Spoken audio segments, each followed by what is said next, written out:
Certa vez eu perguntei a um amigo por que ele amava a mãe dele. E ele começou a titubear um pouco, mas terminou dizendo: poxa, eu amo a minha mãe porque é a minha mãe. E eu perguntei: e por que você ama a Deus? Porque Deus faz grandes coisas por mim, porque Deus cuida de mim, porque Deus... E às vezes eu fico pensando como a gente transforma o nosso amor a Deus apenas num amor de gratidão por algo que Ele fez. Eu vi nesses dias um post na internet de alguém contra a religião, que colocava assim: religião, se não te pegar pela culpa, se não te pegar pelo medo, te pegará pela ganância. E eu fiquei pensando o quanto de realidade tem nessa história. E eu queria propor um desafio a você agora. Você seria capaz de, nesse instante, fazer uma oração a Deus que não tivesse nada a ver com o mundo que seus olhos podem ver? Você seria capaz agora, nesse instante, de parar para orar diante de Deus, sem pedir pela sua saúde, sem pedir pelas suas finanças, sem pedir pelas pessoas ao seu redor, uma oração que tivesse apenas a ver com uma relação de amor entre você e um Deus que seus olhos não podem ver? Talvez provocados, sim. Mas quantas vezes eu me pego em oração e vejo que de uma ponta a outra da minha oração parece uma ligação a cobrar para o Senhor. Diz que o 90-90, ouço a musiquinha, né? Aí Deus atende e eu começo a cobrar: Senhor, meu Jesus amado, Espírito Santo Consolador, eu vim aqui hoje te pedir pela minha saúde, pelas minhas finanças, pelo o problema que eu estou na universidade, o problema que eu estou lá no trabalho, o problema que eu estou não sei quem, por não sei quem da minha conexão que está passando não sei o quê, por um problema de um cara que está com raiva de mim, eu não sei nem porquê, e porque eu estou com raiva de fulano e não sei o quê. E quando termina a minha oração, eu vejo que minha relação com Deus está firmada em interesses muito egoístas. E aí aquele cartaz mexeu demais comigo. Medo, culpa ou ganância? O que é que me trouxe para dentro da igreja hoje? Medo, culpa ou ganância? Na realidade, nenhuma dessas três coisas é fundamento para a fé. Na realidade, nenhuma dessas três coisas deveria ser motivação para a fé. Mas, ao mesmo tempo, é muito estranho para nós olharmos para o mundo, nós que vivemos nesse mundo, que respiramos esse mundo, que sentimos esse mundo, que conversamos com esse mundo, que percebemos esse mundo, que existimos nesse mundo, dizer que vamos fazer orações sem pensar nesse mundo. Seria exigir demais, não é? Seria exigir demais. Até porque Deus não exige esse tipo de oração que eu falei aqui, tá? Deus não exige esse tipo de coisa. Ele diz: pedi e dá-se-vos-á, batei e abri-se-vos-á, e ele diz que não negará o pão a um filho, que não fará distorções do pedido dos seus filhos. Então não tem problema nenhum, tá? Orar, pedir a Deus, clamar a Deus por problemas, por soluções, por questões difíceis, por saúde, não tem problema nenhum.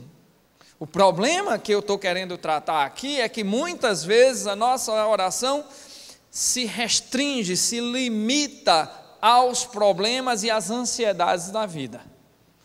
E aí, na última vez que eu preguei aqui, na quarta-feira, falei justamente sobre um Deus que se importa com as pessoas. Aliás, eu tenho falado muito nisso, que é uma coisa que tem me mexido muito com o meu coração, é perceber o quanto Deus se importa conosco. Ter a certeza absoluta que Ele está interessado em nossas vidas. E honestamente eu não tenho conseguido tirar essa palavra de dentro das minhas pregações. Eu não tenho conseguido tirar essa ideia de dentro de minhas pregações. E aliás eu não faço o menor esforço para que ela saia, porque eu quero repetir 1000 vezes que Deus se importa conosco e que Ele está interessado em nós. E aí um texto de Jesus maravilhoso, um texto que é considerado um dos 100 discursos mais lindos da história da humanidade pelos pagãos, chama-se o Sermão da Montanha. Eu quero ler um trechinho dele com vocês. Queria que você abrisse aí em Mateus capítulo 6, a partir do versículo 25, mas eu vou me concentrar nos 2 últimos versículos, porque a gente vai entender rapidamente os primeiros e depois vai entender o que é que eu quero dizer com essa introdução. Diz assim: portanto eu digo, não se preocupem com sua própria vida, quanto ao que comer ou beber, nem com seu próprio corpo, quanto ao que vestir. Não é a vida mais importante que a comida, e o corpo mais importante que a roupa? Observem as aves do céu, não semeiam, nem colhem, nem armazenam em celeiros, contudo o Pai Celestial as alimenta. Não têm vocês muito mais valor do que elas? Quem de vocês, por mais que se preocupe, pode acrescentar 1 hora que seja a sua vida? Por que vocês se preocupam com roupas? Vejam como crescem os lírios do campo. Eles não trabalham, nem tecem. Contudo, eu digo que nem Salomão, em todo o seu esplendor, vestiu-se como um deles. Se Deus veste assim a erva do campo, que hoje existe e amanhã é lançada ao fogo, não vestirá muito mais a vocês, homens de pequena fé. Portanto, não se preocupem dizendo o que vamos comer, ou o que vamos beber, ou o que vamos vestir, pois os pagãos é que correm atrás dessas coisas, mas o Pai Celestial sabe que vocês precisam delas. Busquem, pois, em primeiro lugar, o reino de Deus e a sua justiça, e todas essas coisas serão acrescentadas a vocês. Portanto, não se preocupem com o amanhã, pois o amanhã trará as suas próprias preocupações. Basta a cada dia o seu próprio mal. Que palavra linda, não? Poética e de uma beleza tranquilizadora. Eu gosto desse texto porque esse texto afirma tudo que eu estava dizendo agora há pouco. Que Deus se importa tanto conosco ao ponto de dizer: ei, pare, não se preocupe com a sua própria vida. Deixa que eu vou cuidar de sua vida. É óbvio que Deus está falando aqui de necessidade, de suprimento, de dizer assim: eu vou tomar conta sim de sua vida. Vou tomar conta sim de sua vida. Há uma questão prática por trás dessa poesia de Jesus, de dizer assim: ei, para um pouco a tua vida, para de correr tanto atrás das coisas, olha para mim aqui, olha para o que eu estou fazendo. E aí tem 2 aspectos que a gente precisa prestar atenção, é que normalmente, eu creio, a maioria de nós aqui tem muito mais do que precisa ter para viver, certo? Tem muito mais do que precisa ter para viver, e mesmo que não fosse verdade isso que eu estou dizendo, Deus se encarregaria de garantir tudo o que nós precisamos ter de acordo com a vontade dele. É isso que ele está dizendo aqui, em outras palavras. Não se preocupem, pare com essa correria, pare de gastar seu tempo com essa correria, construa uma relação mais íntima comigo, construa uma relação mais profunda, gaste a sua vida de outra maneira, invista em outras coisas, pare, pense, você já tem tudo que precisa, e eu, como seu Pai Celeste, não lhes deixarei faltar, porque as aves do campo, que não semeiam, que não juntam em celeiros, Deus não as permite passar fome, porque os lírios do campo, que hoje existem e amanhã são lançados ao fogo, esses também se vestiram melhor do que Salomão em toda a sua glória. E nos dois casos ele termina perguntando: será que vocês, meus filhos, coroa da minha criação, pessoas que eu fiz com minhas próprias mãos, que respiram o fôlego que sai dos meus pulmões, será que vocês não são mais importantes do que as aves do campo, ou mais importantes do que os lírios? Sim, sim, somos mais importantes. Deus nos garante isso. E ele ainda diz mais: será que não cuidarei melhor de vocês do que eu cuido das aves do céu e dos lírios do campo? A pergunta é retórica e a única resposta plausível é: sim, Senhor, nós sabemos que Tu cuidarás de nós em todas as coisas. Sim, Senhor, nós sabemos que Tu não permitirás que Teu Filho padeça necessidade, porque a Tua palavra diz que o Filho de Deus não mendigará o pão, porque terá sempre alimento na sua casa. Porque a Tua palavra, Senhor, nos garante que não padeceremos, mas que Tu cuidarás de nós. Sim, a única resposta plausível às questões que Jesus levanta aqui é sim, sim e sim. Dos versículos 25 até o 32, ele nos traz essa tranquilidade. Mas aí vem o versículo 33, e aí, dentro desse discurso de Jesus, é o único momento que ele para usar uma frase no imperativo e dizer: façam alguma coisa, para dar uma ordem. E a ordem que ele dá aqui é simples: busquem, pois, em primeiro lugar, o reino de Deus e a sua justiça, e todas essas coisas serão acrescentadas. Aqui, meus queridos, eu quero me concentrar nesses dois últimos versículos, no versículo 33 e 34, mas principalmente no versículo 33, e tentar analisá-lo com a maior profundidade possível para nós tentarmos entender o que é que Jesus queria dizer com isso.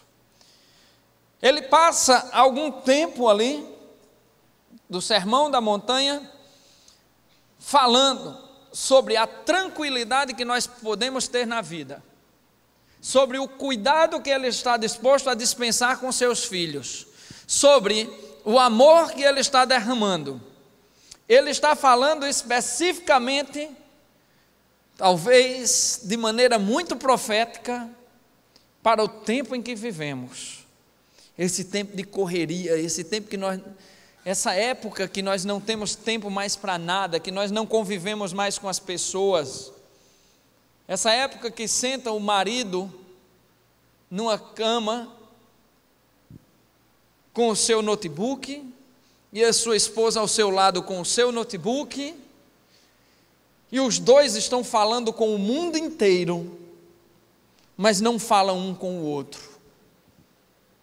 Nesse tempo em que pais e filhos não conseguem conviver, porque chegam na sala e aí se agarram com videogame, e videogame deixou de ser brinquedo de criança, deixou de ser vício de criança, e aí o cara passa horas e horas e horas num videogame, não dá mais atenção a seu filho, não dá mais atenção a sua esposa, não dá atenção mais a seu pai, a sua mãe, a seus amigos. numa época em que a pornografia entra com facilidade nos lares, numa época em que a gente tem que lutar contra o desejo perverso de estar ali na internet e não clicar naquele maldito site que vai te jogar para distante de Deus, distante da tua família, distante de tudo. Numa época confusa, a palavra de Jesus diz: ei, pare um pouco, respire e vamos olhar para o mundo de outra maneira. Busquem, pois, em primeiro lugar, o reino de Deus e a sua justiça. Busquem, portanto, porque o que é que esse pois está fazendo aí? Esse pois está dizendo assim: visto que eu estou disposto a cuidar de vocês, visto que eu estou cuidando de vocês, busquem em primeiro lugar o reino de Deus. E aqui a palavra buscar refere-se a uma atitude contínua de permanecer buscando e buscando cada vez mais. Porque buscar o reino de Deus não é como buscar uma pessoa na rodoviária ou no aeroporto, que você vai lá, pega ela e volta.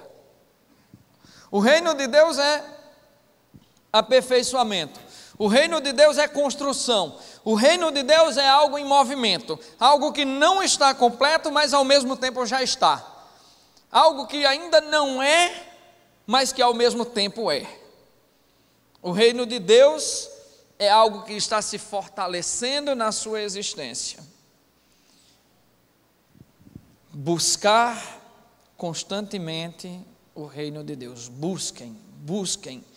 Na palavra, no grego, esse tempo empregado no grego, um tempo que a gente não tem aqui, um tempo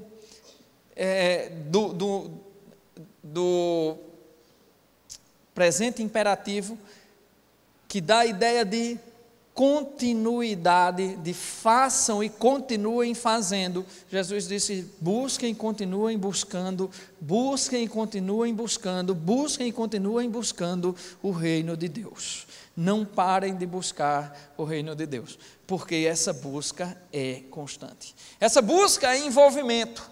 Essa busca é você parar de ser tão egoísta. Essa busca é você parar de ser tão preguiçoso. Essa busca é você parar de ser tão medíocre às vezes. Essa busca é você parar de se preocupar tanto com o mundo lá fora e dizer assim: eu vou buscar o reino de Deus porque o meu Deus está interessado em mim e vai cuidar de mim. Eu vejo muitas vezes pessoas que dizem: olha, eu vou sair do meu ministério porque eu preciso. O cara está no ministério, ele vai lá no ministério 2 horinhas por semana, certo? Vai lá no presídio, ou sei lá, no louvor, ou na dança, ou sei lá em quê, em qualquer ministério, vai lá 2 horinhas por semana. Aí diz: não, eu vou ter que sair desse ministério porque eu vou estudar para concurso. Caramba! Será que o caminho é esse? Busquem, pois, em primeiro lugar. Busquem, pois, em primeiro lugar. Título da pregação: a prioridade do reino de Deus. Busquem, pois, em primeiro lugar o reino de Deus e a sua justiça. Aí o Senhor diz outra coisa, mas eu vou complementar assim, parafraseando Jesus Cristo, eu vou dizer assim: busquem em primeiro lugar, busquem, pois, em primeiro lugar o reino de Deus e a sua justiça, pois o Senhor cuidará dos seus interesses. Pois o Senhor não te deixará desamparado, pois o Senhor não te deixará perder o que é teu, pois o Senhor não deixará de cuidar do que é do seu interesse. Eu estou falando, obviamente, de exageros. Não estou dizendo aqui que ninguém tem que passar a semana dentro socado dentro da igreja. Eu até sou muito contra aquelas pessoas que participam de 5 ministérios diferentes. Aí o cara, uma hora, teve uma época que minha esposa estava assim, na sexta-feira conexão, no sábado coral, no domingo louvor, na segunda tinha ensaio do louvor, na terça tinha ensaio do chamar, e depois do coral e não sei o que, e eu digo, minha filha, eu vou te ver quando? Não é por aí o caminho, mas também o caminho não é abandonar a busca do reino de Deus. Buscar e prosseguir em buscar e continuar buscando, buscar como forma de vida. É isso que Jesus está falando. Mas Josemar, o que é o reino de Deus? Buscar o quê? Buscar o reino de Deus, mas o que é o reino de Deus? Você disse que o reino de Deus já é e ainda não é. Uma coisa que já existe, mas ainda não, que está completa, mas não está completa. Que doidice é essa? Só podia ser um filósofo falando, né? Que vem com essas macaquices. É, mas não é. Está completo, mas não está. O reino de Deus é definido na palavra sob 4 aspectos. Primeiro, o reino de Deus é o governo e a soberania de Deus. É a primeira coisa que a gente deve buscar. Buscar o governo de Deus e a soberania de Deus quer dizer o quê? Eu devo conhecer o Senhor, a sua palavra, a sua lei e cumpri-la. Eu devo entender que a palavra de Deus, que a vontade de Deus é boa, perfeita e agradável, mas eu devo entender que a Bíblia é a palavra de Deus e deve ser obedecida totalmente. Eu devo aprender que Deus é soberano.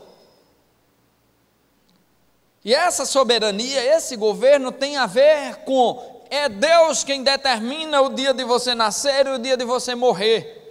É Deus quem governa a sua vida. Essa soberania tem a ver com o que Tiago dizia. Ora, alguns dizem, amanhã iremos a tal cidade e lá negociaremos. Mas não devemos dizer assim, devemos dizer, se Deus quiser, amanhã iremos a tal cidade e lá negociaremos. Mas tem que se dizer de maneira consciente. O que Tiago estava falando não era de um jargão, não era de uma historinha assim de dizer, sabe aqueles cacuete de evangélico, aquelas coisas de evangélico, que o caba diz uma brincadeira, menino, se tu, eu fico aqui, né, o povo diz que fica doidinho, porque eu tenho mania de ficar aqui em cima, aí parece que vou cair, não sei o quê, aí o povo fala, rapaz, qualquer hora tu vai quebrar a perna, e o outro fala, está amarrado em nome de Jesus. É uns cacuetes do diabo, né? Ou não, do diabo não, é os cacuetes de crente, né? Uns cacuetes interessantes. Está amarrado, amarrou o quê, homem? O espírito de queda, é? Fazer feito uma vez, eu recém-convertido, fui para um acampamento, o cara estava amarrando espírito de sono. Eu digo, agora deu mesmo. Espírito de sono, o cara passa o dia correndo feito um doido no acampamento, joga bola, mergulha na piscina, não sei o quê. Aí o cara vai fazer um culto que começa 9h30 da noite. Aí o povo lá assim, ó. Está amarrado o espírito de sono. É isso que eu chamo de cacuete evangélico, né? Tiago não estava falando sobre isso. Tiago estava dizendo, se Deus quiser, eu farei isso ou aquilo, porque ele está dizendo, reconheço a soberania de Deus e sei que se Ele não permitir, eu não farei o que eu planejarei. Que meus planos dependem inteiramente de Deus. Por isso a expressão, se Deus quiser. Essa é a questão que Tiago está falando. E esse é o primeiro reconhecimento do reino de Deus. Buscar o reino de Deus, buscar a vontade de Deus. Buscar entender o que é que Ele quer para a minha vida. Buscar entender o que é que Ele quer. Eu vejo às vezes, as pessoas perguntam muito por que é que eu uso esse anel aqui no dedo. E uma vez eu estava na universidade, e estava uma dinâmica lá e tal, e eu entreguei esse anel. Aí alguém disse assim: ah, esse é um anel de voto de pobreza. Aí eu digo: rapaz, tem nada a ver com voto de pobreza, né? Tem nada a ver com voto de pobreza. Fazer voto de pobreza é certo ou errado? Depende. Se Deus lhe chamar para fazer voto de pobreza, amém. Aquele que os católicos chamam de São Francisco de Assis, né, fez um voto lindo de pobreza. Amém. Se ele se sentiu chamado por Deus para fazer o voto de pobreza, amém. Se os franciscanos fazem o voto de pobreza, lindo, maravilhoso. Mas essa é uma experiência de quem é chamado para fazer o voto de pobreza. Reconhecer a soberania de Deus é entender que Deus tem um plano para a minha vida e entender que eu preciso cumpri-lo. Só esse. A pergunta é: qual é o plano de Deus para a minha vida? Isso é buscar o reino de Deus. Mas o reino de Deus também é a comunidade. O reino de Deus também é a igreja. E buscar o reino de Deus significa buscar uma vida em comunhão. Buscar o reino de Deus significa viver em sociedade. Buscar o reino de Deus significa amar o próximo. Buscar o reino de Deus significa continuar na jornada de Deus, amando o próximo com todos os seus defeitos. Igreja não é definitivamente lugar de pessoas perfeitas. E esse foi o grande mal do Evangelho durante muito tempo. Achar que aqui era lugar de pessoas perfeitas.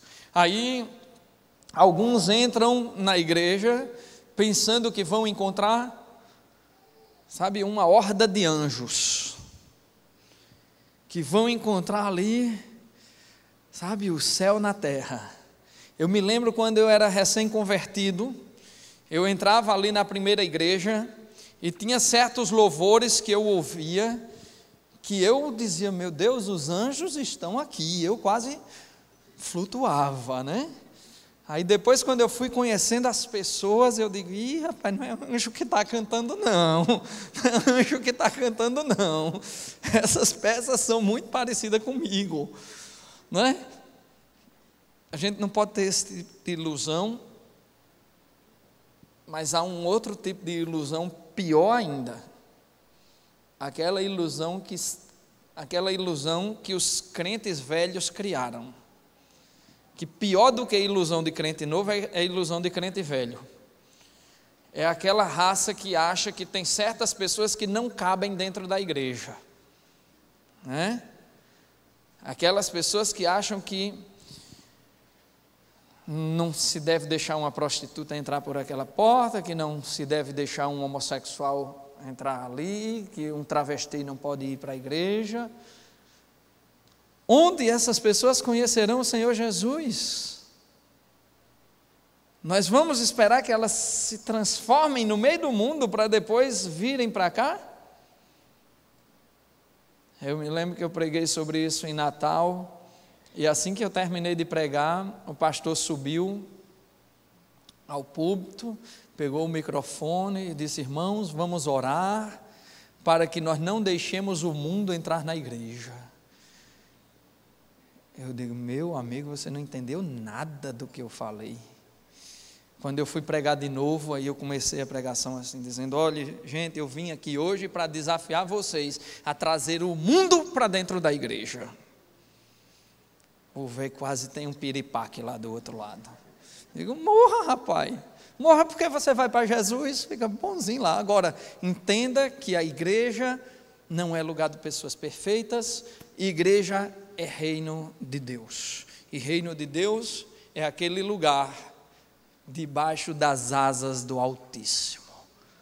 Salmo 91, né, na nossa Bíblia, Salmo 90 na Bíblia Católica. Debaixo das asas do Altíssimo, meu amigo. Igreja é lugar de aperfeiçoamento, reino de Deus é lugar de aperfeiçoamento, de crescimento, de comunhão, de lidar com o outro, de amar o outro, sabe, de investir na sociedade, de olhar para o outro com o amor que Jesus nos amou, de vencer a perversidade do pecado e nos tornarmos mais humanos. Igreja é reino de Deus no sentido de que você vai dar seu tempo, você vai dar uma parte do seu dinheiro, você vai dar uma parte do que você é, da sua profissão, do que seja, para que esse reino de Deus se amplie e cresça e atinja mais pessoas. Quantas vezes eu contei, e com certo orgulho, não aquele orgulho maldoso, mas aquele orgulho de ver o agir de Deus aqui na nossa comunidade. Quantas vezes eu contei história de profissionais que estão aqui dentro, que doam o seu tempo, que doam a sua vida, que doam o seu dinheiro, que doam, doam a si mesmos para o crescimento do reino de Deus. Quando eu vejo, pessoas aqui tocando, e eu conheço praticamente todos, e sei que são profissionais, pessoas ocupadas, pessoas que têm família, muitos são pais de família, têm 2, 3 filhos, e vêm para aqui, todo ensaio, toda semana estão aqui, quando não estão louvando, mas estão ensaiando, às vezes ensaiam e não louvam, mas estão ali com compromisso. Quando eu vejo as pessoas que vão para o presídio, a maioria são profissionais, médicos, dentistas, advogados, pessoas ocupadas, pessoas que vão lá e investem. Quando eu vi o caso de pessoas que estavam ali dentro do presídio dizendo, não, meu sonho é ser juíza federal, dizem que não é bom eu estar aqui dentro do presídio, não, mas eu sinto uma alegria tão grande em servir a esse Deus. Aí eu vejo Deus honrar e dizer, você vai ser juíza federal, sim, minha filha, e hoje essa pessoa é juíza federal. Quando todos diziam, não vá para esse ministério porque você vai perder tempo de estudar, porque não é bom que um futuro juiz federal esteja dentro de um presídio, não é bom. Meu irmão, quando eu vejo o reino de Deus, eu vejo que Deus se importa com as pessoas que buscam o seu reino, porque a promessa vem em seguida. A promessa não é para todos, a promessa é para aqueles que buscam o reino de Deus. O reino de Deus é igreja, o reino de Deus é convívio social, o reino de Deus é amor ao próximo, o reino de Deus é a salvação completa, são as bênçãos materiais e espirituais se derramando sobre o povo. É um povo abençoador. O reino de Deus que Cristo manda buscar é uma igreja que abençoa, uma igreja que sai das paredes, uma igreja que vai adiante. E o reino de Deus, finalmente, é o universo redimido. É o universo redimido por Cristo. Meus queridos, o discurso de Jesus Cristo, principalmente nesse ponto, vai saindo de uma perspectiva do cuidado terreno, para dizer assim, busquem o reino de Deus, porque esse reino é o universo redimido. Isso significa o quê? Significa a glória de Deus tomando conta de todas as coisas. Significa uma coisa que ainda não aconteceu plenamente, mas que vai acontecer em breve. Por isso que eu disse que ele é um ainda não, porque o reino de Deus já é agora, o reino de Deus já é igreja, o reino de Deus já é justiça, o reino de Deus já é a bênção de Deus se derramando sobre as pessoas, mas o reino de Deus ainda não é o quê? O universo redimido. E aí, meus queridos, é onde se aponta a teologia esquecida, a teologia que se volta para o reino do ainda não. É a hora de a igreja pensar no céu redimido, é a hora da igreja pensar na terra redimida, é hora da igreja pensar cada vez mais na eternidade, é hora da igreja parar de pensar que a eternidade se dará aqui nessa vida que nós conhecemos. Aliás, é hora de pararmos de chamar esse pequeno espaço da nossa existência de vida, porque a vida é muito mais do que esse pequeno espaço entre o nascer e o morrer. A vida é muito mais do que isso, e é isso que Cristo está dizendo. Meus filhos, nesse mundinho, eu cuidarei de vocês, não se importem. Busquem em primeiro lugar o que verdadeiramente importa, o reino de Deus, que significa o universo redimido para a glória do Pai. Falta à igreja essa perspectiva muitas vezes, essa única perspectiva que é o que justifica tudo o que nós somos e tudo o que nós fazemos, porque não há sentido nenhum em alguém sair daqui e entrar num presídio para evangelizar um assassino, se ele não tiver com a perspectiva de reino de Deus, de remissão dos pecados daquela pessoa, de salvação eterna para aquela pessoa, de um novo céu e de uma nova terra. Se não houver essa perspectiva dentro do coração, a igreja está falhando. Eu, como crente, estou falhando. Se não consigo olhar para os céus, se não consigo olhar para além do campo de visão dos meus olhos, se o meu coração não vai acima e à frente dos meus olhos, perdeu todo o sentido da minha pregação, perdeu todo o sentido de vocês estarem sentados aí, perdeu todo o sentido do ministério de vocês, perdeu todo o sentido do cristianismo, porque um cristianismo que não aponta para o reino de Deus não é cristianismo. Jesus, Lucas 8:1, diz que Jesus ia de cidade em cidade, de aldeia em aldeia, pregando o evangelho do reino de Deus, e os 12 estavam com ele. O que é que essa palavra mostra? Mostra um sentido prático de um Jesus que saía caminhando, informando as pessoas sobre a remissão, sobre a salvação, sobre a igreja, sobre a justiça, sobre um mundo que Deus planejou. Sobre todas essas coisas era o que Jesus ia de aldeia em aldeia falando, e junto com ele iam os 12. E os 12 eram a igreja, e os 12 se multiplicaram, e os 12 estão aqui. Amados, Jesus Cristo diz categoricamente que se importa e que cuida de nossas vidas. Mas aí ele diz: ora, se vocês sabem que eu vou cuidar de suas necessidades, busquem o reino de Deus. E esse reino começa aqui, mas ele não termina aqui. Então busquem constantemente, busquem com uma nova perspectiva, busquem com a perspectiva do céu, busquem com a perspectiva da eternidade, entendam a eternidade, e talvez seus valores sejam verdadeiramente transformados. E aí a gente começa a repensar o sentido da vida. Sabe, muitas vezes as pessoas pensam o sentido da vida a partir de tragédias. Eu me lembro que alguém chegou para mim e disse: rapaz, Schumacher, né? Heptacampeão mundial, bilionário aí, famoso no mundo inteiro, agora está aí, em cima de uma cama, 1 mês de coma, não sei o quê. Qual é o sentido da vida? E eu digo, definitivamente não podemos compreender o sentido da vida a partir do que houve com Schumacher. Não dá, impossível. Porque se eu olhar para o que houve com Schumacher, para o que pode acontecer comigo, para o que pode acontecer com qualquer um aqui,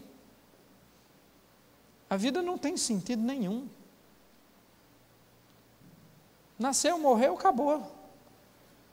Não há sentido nisso.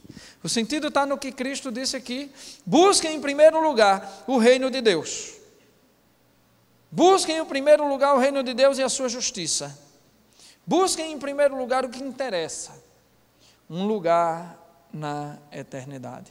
Mudem os seus conceitos, entendam que o que vocês estão fazendo aqui é passageiro.